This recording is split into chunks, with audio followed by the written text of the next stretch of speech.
आज दिनांक 14 जुलै 2024 रोजी राहू प्रतिष्ठान हडको यांचे संस्थापक अध्यक्ष आदरणीय पी डी झडते यांच्या वतीने आमचे सुभेदार रामजी आंबेडकर बुद्ध विहार चॅरिटेबल ट्रस्ट सुभेदार रामजी आंबेडकर नगर हडको वाघाळा या ठिकाणी आमच्या विहाराच्या प्रांगणामध्ये त्यांनी वृक्ष लागवड करण्याचा संकल्प केला आहे आणि ते दरवर्षी आमच्या विहारावर ते 5-10 वृक्ष लागवड करत असतात. आणि यावेळेस एक वेगळा प्रकल्प आमच्या विहाराच्या जागेमध्ये निर्माण करण्याचा त्यांचा मानस आहे.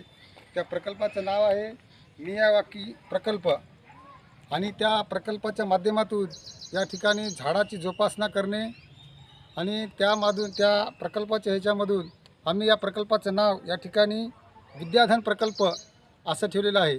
भविष्यामध्ये